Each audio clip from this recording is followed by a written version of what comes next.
What began as a polite roundtable at the Global Democracy Forum in Geneva quickly unraveled into something far more raw, with cameras rolling, flags of 2 continents framing the stage, and the audience expecting another scripted panel. The tension broke when Carolyn Levitt leaned into her microphone and said flatly to Ibrahim Traoré, "We made you. Without our funding, our training, our aid, none of this would exist. You're not a product of independence. You're a product of our investment." The room froze. Some smirked, others winced while Traoré sat still, hands folded, back straight, unblinking. Then, without raising his voice, he delivered a line that landed like a verdict. "Then why do you fear me?"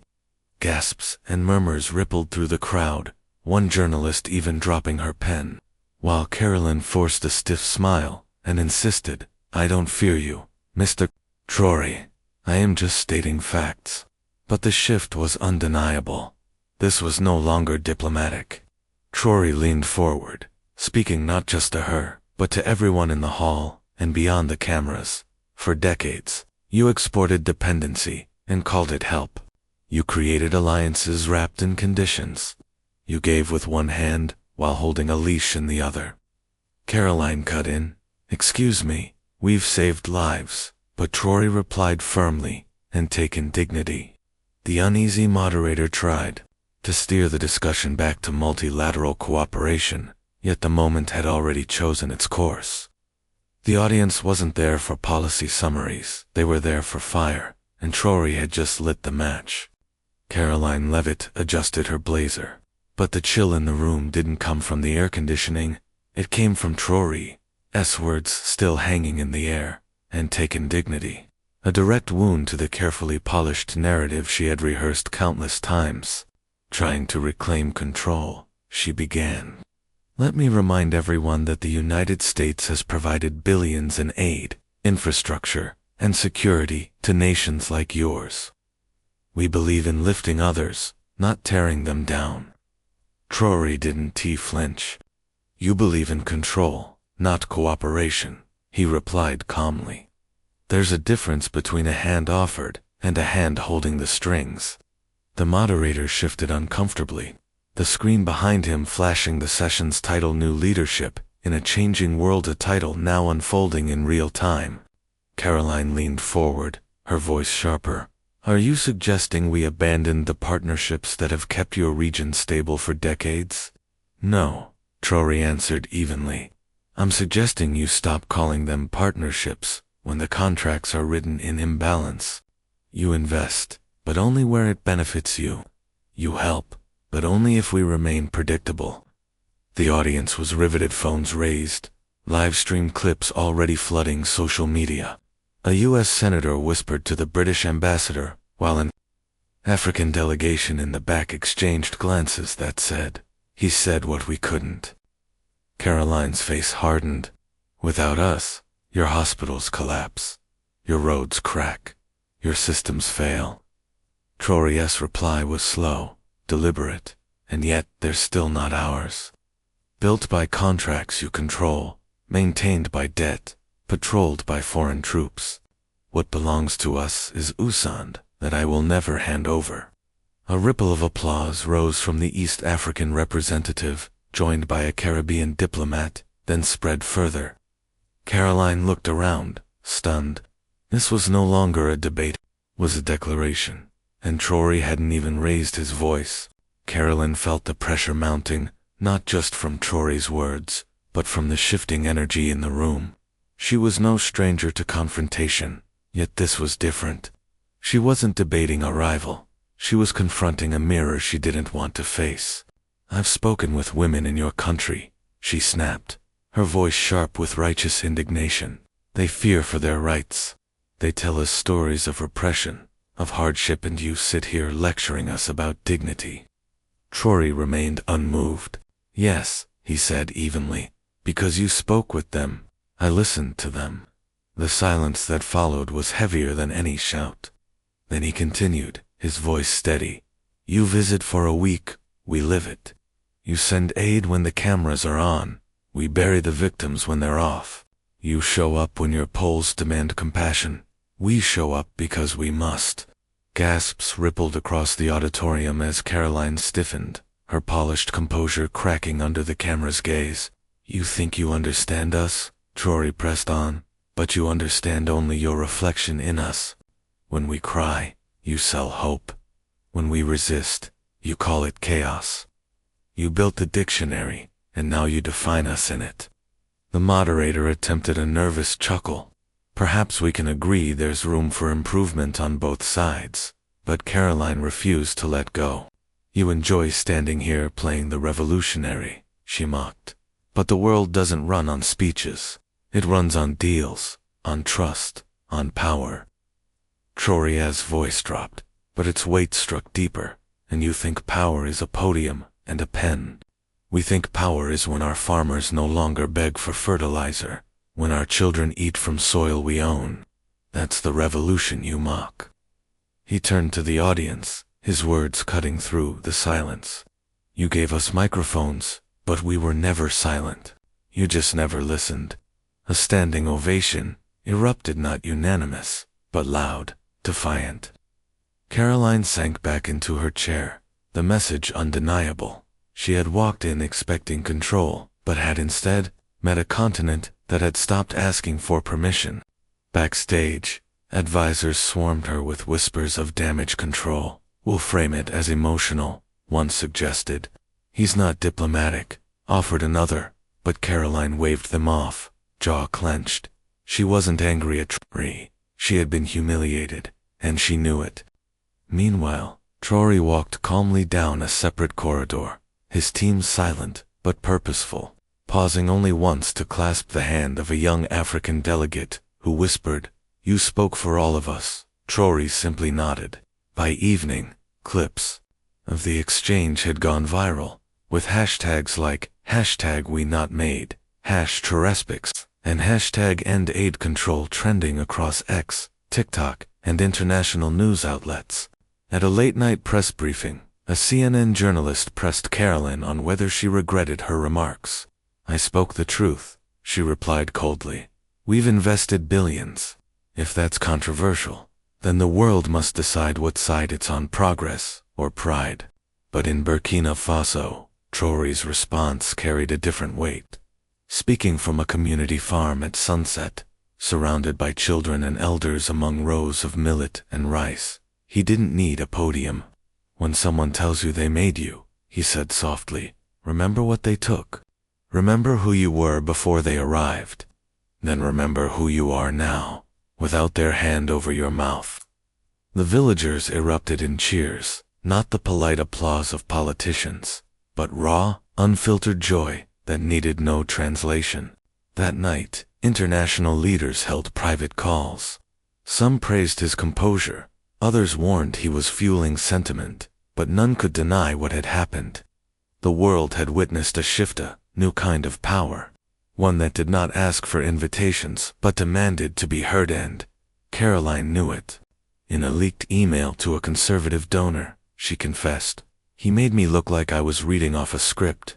Maybe because I was.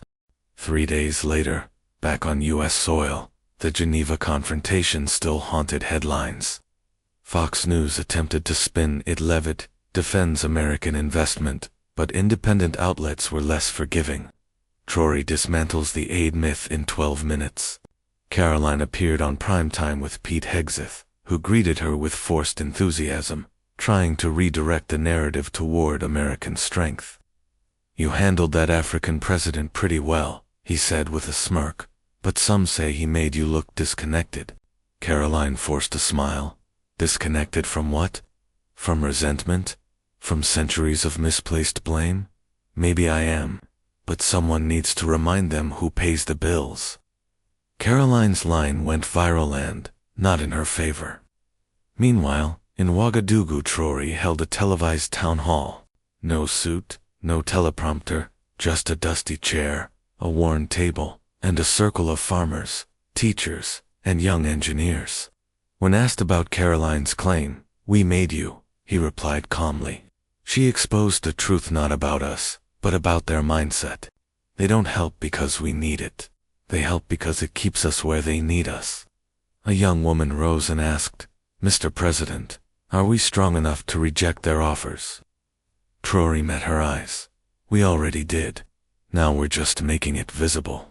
That night, clips of the town hall spread across African media and even reached American college forums, where his words were no longer just rhetoric, they were becoming curriculum.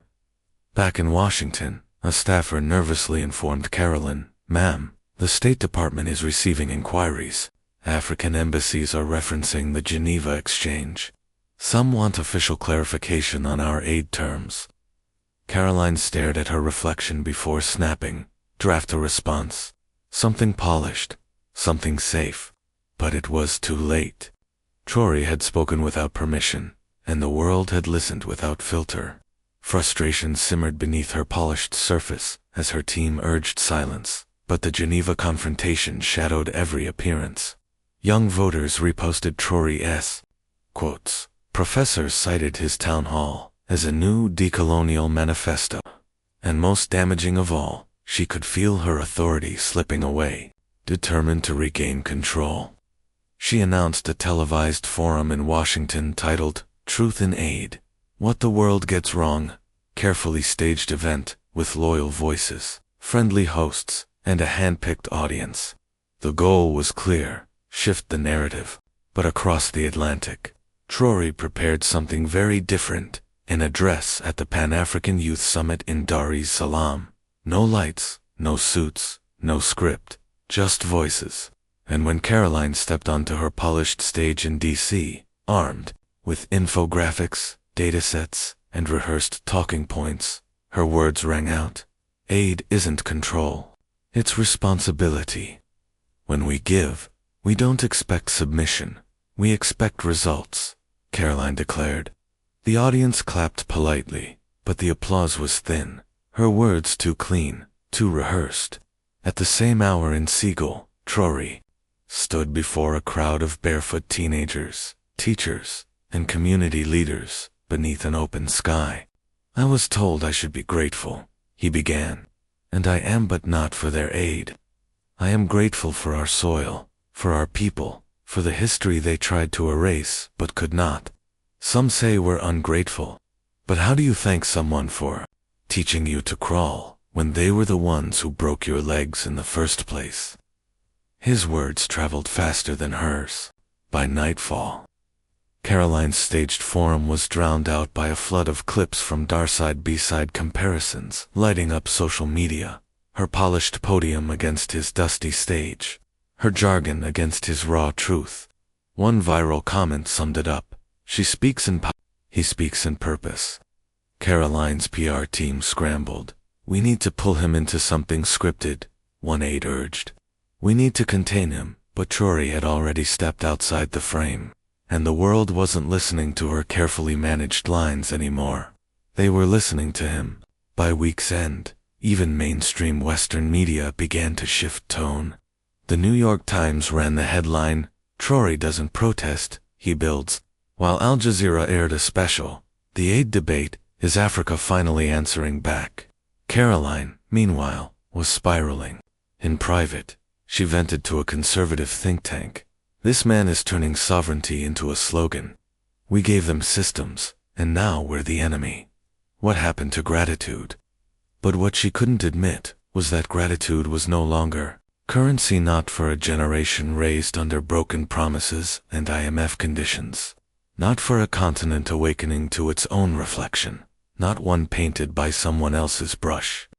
Back in Burkina Faso, Traoré visited a school rebuilt, not with World Bank funds, but with contributions from local farmer cooperatives, surrounded by barefoot children reciting poems of harvest, rain, and resilience. He told a journalist, "They said we needed their blueprints, but we remembered we built cities long before their maps existed."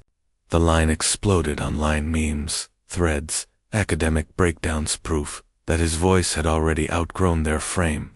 Caroline was invited to a high-level summit on emerging leadership in global aid, the guest list glittering with former heads of state, elite donors, and, notably, an invitation extended to Traoré. He declined. Instead, he sent Mayam, a 25-year-old engineer who managed irrigation systems in drought-stricken regions. When asked why he hadn't come himself, his response was blunt: "I'm planting roots, not shaking hands." Caroline's team tried spinning it as him dodging diplomacy, but Mayam's speech cut through every rehearsed talking point. "We don't need a seat at your table," she declared. "We're carving our own." The room fell silent, and for the first time in weeks, Caroline had no comeback because this wasn't about politics anymore. It was about legacy, and Traoré was writing his in real time. The summit ended, but the aftershocks rippled outward. Mayam's words, "We're carving our own," became a movement slogan overnight, appearing on shirts, street murals, and university rallies across Africa and in diaspora communities from Atlanta to Paris. It was no longer just about Traoré. It was about an awakening. Back in Washington, Caroline paced her office, scrolling through clip after clip of young people cheering for a leader she couldn't control, a narrative she no longer owned. Her advisors whispered one last strategy: "If we can't outshine him, maybe we provoke him." So she arranged a sit-down interview with a prominent American journalist, staged in a formal wood-paneled room with the U.S. flag behind her. "Ibrahim Traoré speaks well," she said sharply, "but he doesn't understand law, economics, or how global leadership works. He doesn't play by the rules because he doesn't know them." The clip hit the internet like wildfire. That same night, Traoré appeared live on African television. New teleprompter, no grand stage, just a worn desk in a quiet studio. He leaned slightly forward, eyes steady. "I saw her comment," he said softly. "She's right. I don't play by the rules." Because they were written without us in the room. The silence that followed was not empty, it was charged. Then, slowly, Traoré smiled, not with arrogance, but with calm certainty. "And if understanding law means knowing how to sign away your land, your ports, your people, then no, I don't know her law. I know power. The kind that builds, not borrows." By morning, Caroline's attack was shredded online. She had said he didn't know the rules, but one viral tweet captured the mood. Turns out, he's rewriting them. Across African capitals, banners appeared bearing Traoré's face, and the caption, "We're not asking, we're building." Caroline's last jab had landed nowhere. He had already moved beyond debate. Setting a new pace, the world, willingly or not, was beginning to follow. That evening, she tried retreating from cameras, advisors, and feeds. But the quiet only pressed harder pressure from donors, old colleagues, even the State Department, all questioning why her name was now chained to the word imperialism. She stared at her screen as a new headline surged across networks. From Ouagadougou to the world, Traoré's rise, ISNT stopping beneath it. A global poll asked, "Which leader speaks to your future?" Traoré led with Bifangir. Caroline trailed, at 13%.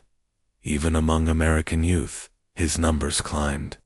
"He doesn't even play our game," she whispered to herself.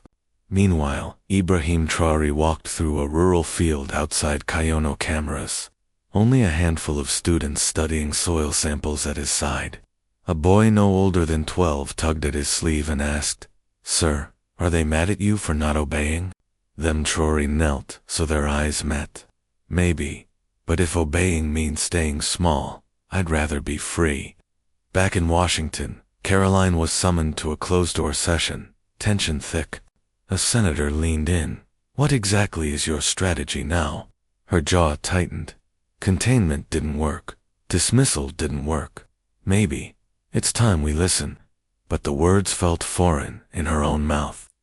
In Burkina Faso, Traoré was already addressing a new generation of journalists. His message was simple: truth needs no sponsor, only courage. And when asked if he had words for Caroline Levitt, he answered, "Fear doesn't come from what we've done. It comes from what we're becoming," a line that spread from Paris. Graffiti to Johannesburg, TikToks and New York campus rallies, until the chant rose, "You made the rules. He rewrote them. Soon came an invitation to Geneva for a headline debate: aid or control, the future of global partnerships. And though advisors warned Caroline she'd be buried, she accepted, facing Traoré before the world. She declared, the West built power through structure, strategy, and values. What we offer isn't control, it's civilization. But he stood unshaken. Yes, you built power through structure, but not all structures are homes. Some are cages. You speak of civilization, yet ours existed before yours had names. You erased libraries, silenced drums, then returned with textbooks and lectures. When she cut in, we didn't erase, we modernized, he answered calmly. You modernized. Yes, but why does modernity always come on your terms, with your interests, with contracts written in languages we bled to learn? We didn't come here to ask anymore. The tables you built, we're not sitting at them. We're building our own. Caroline froze, realizing the tide had turned. She was no longer commanding the stage, only surviving it. That night, headlines blazed across continents. He didn't just debate her. He rewrote the playbook. Meanwhile, in West Africa, Ibrahim Traoré walked alone on a hill, overlooking farmland, dusk giving way to stars. He wasn't celebrating or gloating, he was planting seeds. The real victory wasn't the applause but the silence that followed, the kind that meant the world was finally listening. In an age where power was once dictated by borders, empires, and who claimed the head of the table, one voice rose from a land too often dismissed, not with fury, but with clarity, not with war, but with will. Traoré didn't ask permission to be heard. He simply stood, unshaken. When Caroline pointed fingers, he planted flags not of nations, but of new ideas, rooted in dignity, courage, and futures built by their own hands. This was no longer just a debate, it was a reckoning, a reminder that fear doesn't come from chaos, but from knowing the old rules are breaking, and while some cling to the past, others like Traoré are already living what comes next.